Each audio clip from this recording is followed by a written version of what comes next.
तिमीले सोच्छौ कि तिम्रो ब्रेन अलरेडी सार्प छ, तर के तिमीले थाहा छ you are using only small part of it.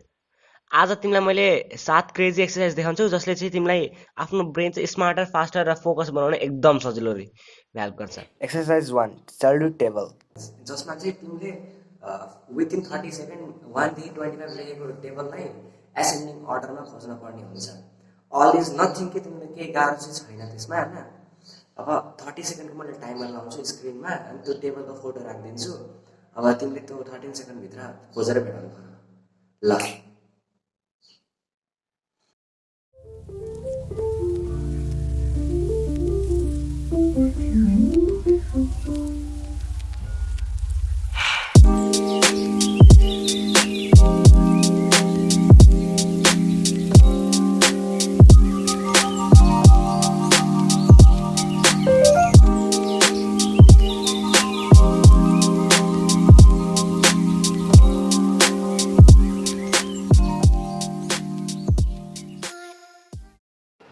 Don't worry यदि तिमीले यो मिस गर्यो भने चाहिँ, किनकि यो तिम्रो फर्स्ट टाइम हो। यसले चाहिँ तिम्रो पेरिपेरियल भिजनलाई इम्प्रुभ गर्न मद्दत गर्छ। अनि यदि तिमीले यस्तै खालको सेल्युट टेबल खोज्छौ भने चाहिँ तल दिएको यो लिङ्कमा जाऊ अनि खोज।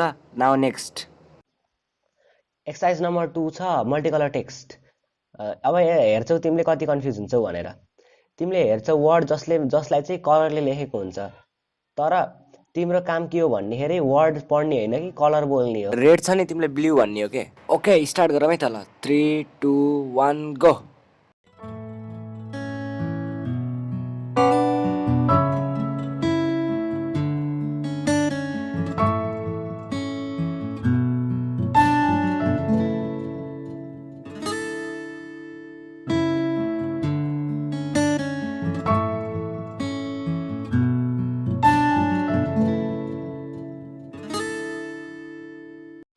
लुक्स इजी राइट, तर यो तिमीले ब्रेनलाई फोकस गर्छ, डिफ्रेन्टली थिङ्क गर्न, इम्प्रुभिङ फोकस, मेमोरी एन्ड मल्टिटास्किङमा एकदम इम्पोर्टेन्ट रोल हो के हो।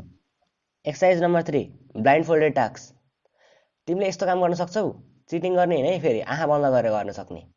तिम्रो नाम लेख्न, सर्कल, स्क्वायर, रेक्ट्याङ्गल, ट्रायङ्गल जस्तो सेपहरू ड्र गर्न, फोनमा टाइप गर्न। ल च्यालेन्ज है त तिम्रो लागि। पज गर भिडियो अनि तिम्रो नाम कमेन्ट सेक्सनमा आँखा बन्द गरेर टाइप गर।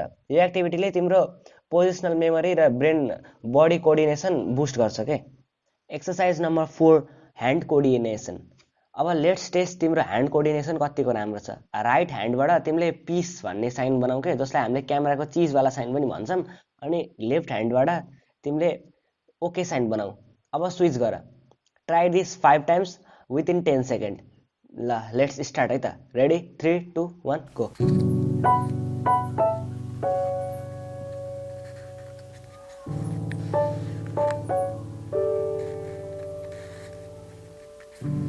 यसले तिम्रो माइन्ड र बडीलाई एकदम एक्टिभ स्टेटमा लैजाने एकदम मद्दत पुऱ्याउँछ। Exercise number 5 non dominant hand.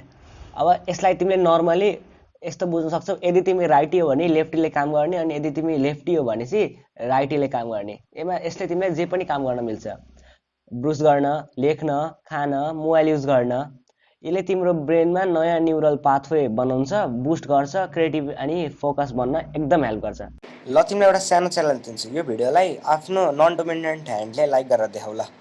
Exercise number 6 brain games. Video गेम्सहरू सबै नराम्रो हुँदैन if you play the right ones. Try games like sudoku, chess, riddles अनि त्यसपछि वर्ड पजलहरू। यस्तो गेमहरू ट्राई गर। यसले तिम्रो डिसिजन मेकिङ, लजिक अनि मेमोरीलाई नेक्स्ट लेभलमा पुऱ्याउँछ क्या। Try free apps like Lumosity or search brain games online. Exercise number 7 limiting technology dependence. Tech एकदम इम्पोर्टेन्ट हुन्छ हाम्रो अहिलेको यो 21st सेन्चुरीमा। बट टेकलाई जो हामीले एकदम धेरै युज गर्न थाल्यो भने हाम्रो ब्रेन चाहिँ एकदम वेस्ट जस्तो हुन थाल्छ के। So if you really want to train your brain, अब आजदेखि चाहिँ तिमीले आफ्नो कन्ट्याक्ट नम्बरहरू मेमोराइज गर्न थाल, लिस्टहरू बनाऊ अनि सानो कामहरू आफै गर्न थाल। योले चाहिँ तिम्रो नेचुरल मेमोरीलाई स्ट्रेन्थ गर्छ अनि makes you mentally independent. Okay आजलाई यति नै। यदि तिमीलाई आजको यो भिडियो मन पर्यो भने चाहिँ एउटा लाइक दिन नबिर्स अनि कमेन्टमा गएर आफ्नो थट्सहरू लेख्न पनि नबिर्स। अनि द ग्रेट नेपाललाई सब्सक्राइब गर, किनकि आउने अपडेटहरू चाहिँ तिमीले चाँडै पाउन सक्छौ। तबसम्मको लागि स्टे स्मार्ट, स्टे क्युरियस अनि जय नेपाल।